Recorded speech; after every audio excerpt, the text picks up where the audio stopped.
So my trophy for Boss Clapper finally arrived. It was stuck in customs for ages. I also really like the template that Kyle made. It really adds a lot to the design. But there's one thing I didn't really like about the Boss Clapper. That is that it didn't have a locking mechanism. So it was really close to the deadline when I came up with Boss Clapper. And I envisioned it with a locking mechanism, but I just couldn't finish the design in time. But good news, today I do have a design that has a locking mechanism, and it looks mostly the same. So the basic overall shape is quite similar, although the new version is a bit longer. The layers here on the back are a bit different, so there's only 2 layers here and they're further spaced apart. This is a bit more messy here, and then here there's a locking mechanism which is pretty nice, I think. And it's a bit more complex to fold than the original, but it's mostly just extra steps. None of the new steps are particularly hard to do. So if you can fold the original, you can definitely fold this version as well. So in testing, I haven't been able to do much testing, but I managed to get 15 or even 16 seconds throw, which is good for me because I don't have a good throwing technique. But Boss Clapper I only managed 11 seconds. But further testing is definitely needed.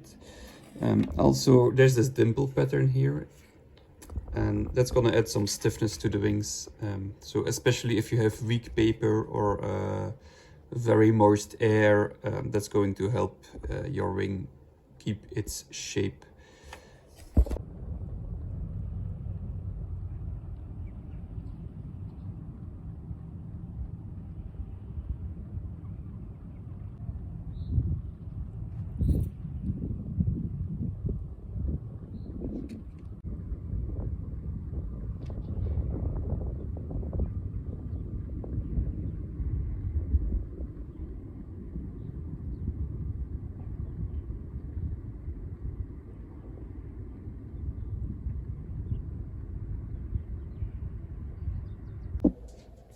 The dimples on the plane are heavily inspired by Shinmu Chun and his square plane, which is a really nice plane. So I inspired it on that, but my version is slightly different. So it goes in the other direction, and also you don't need a ruler to make mine. So no measurements at all needed. So I don't like to measure stuff, so that's why I adapted it. So just fold the paper in half.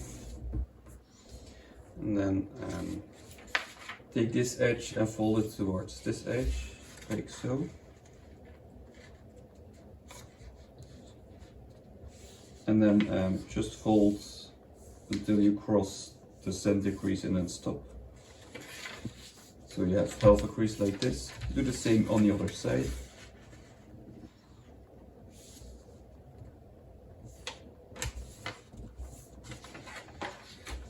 Now close up the plane.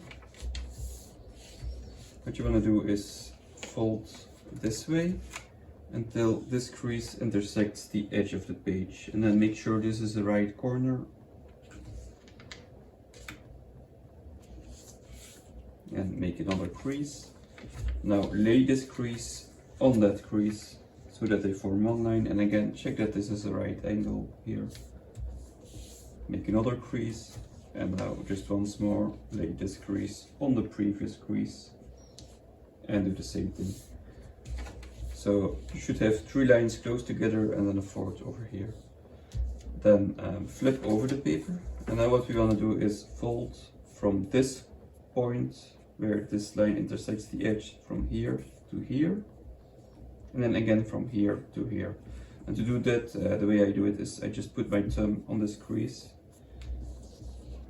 and then pull, and here you have this crease, and you just pull further until you see the next crease pop up.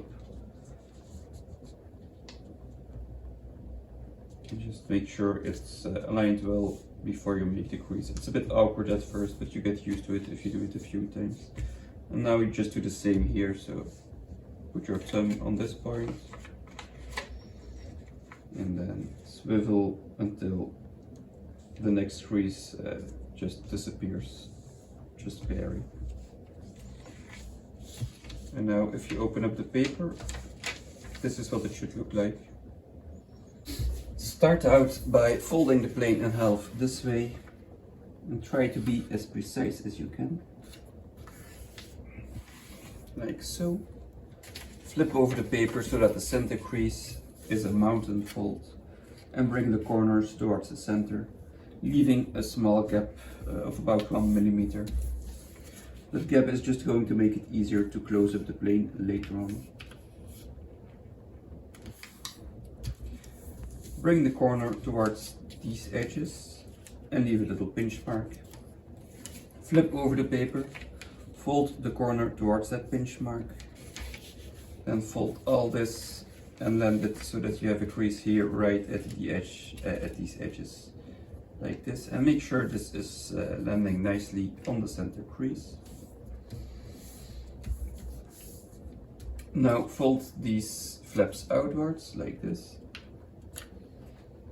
and make sure this edge is parallel towards the edge of the page.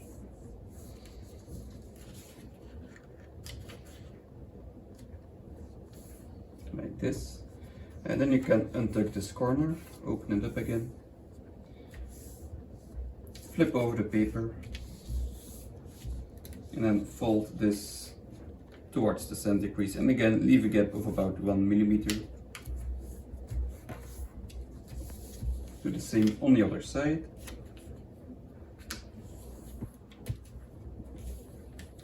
Now we're going to fold this edge depending on how you prefer this plane. If you like a more tail heavy plane that's more balanced, that doesn't need any up elevator, you probably want to land it right on this edge here. If you like a slightly more nose heavy plane, which most people do I think, then you want to land this edge right between, in the middle, between this layer and this layer. So then it's going to be something like this. So in the middle of these layers, like so. And which one you prefer is a bit up to you. So I suggest that you try both. And we do the same on the other side. And now we're going to do both at the same time and make a rabbit ear fold here. I'm just going to repeat it. So we do this and this at the same time, and this is going to pop up. And then fold it once to each side. Then perform a squash fold. So just put the finger in there and then lay it flat nicely on the center crease, like this. Then wrap this corner around itself here, like so. That's gonna keep the layers locked together there. Flip over the paper and close up the plane. So we're going to start closing it up from this triangle here at the bottom, like so. Now we're going to make the wings, and you can really easily make them. So you go right above this triangle, and here you have this extra layer of paper. So just fold through this layer of paper, just make them flat towards the back.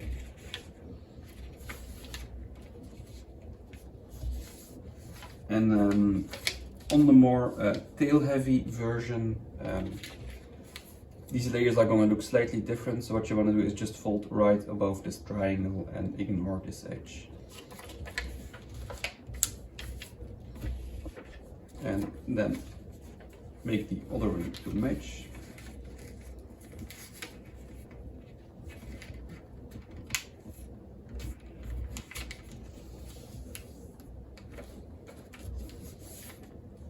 Now to make the winglets, just make them about 1 centimeter, like this. Same on the other side. And to make the locking mechanism, what you want to do is fold this triangle right where these edges intersect the wing crease, and fold it forward and crease it hard. Then unfold it again. Now what you want to do is close up the plane, and you want to fold it to one side. That's going to keep the plane locked. So I hope you can see this. So when you close the plane, you just want to push this little triangle to one side, Hope you can see that. Like this. And then you just tuck it in, close up the plane, and then just reinforce the wing creases.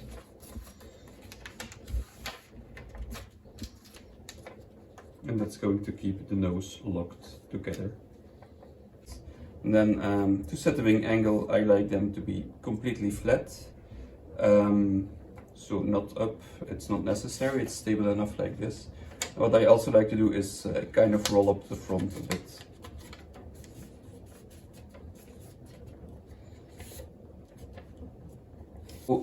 On the tail heavy version, you probably don't need any up elevator at all. You might even need some down elevator.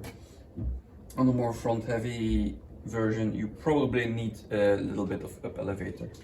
So I hope you like this plane and have fun flying it.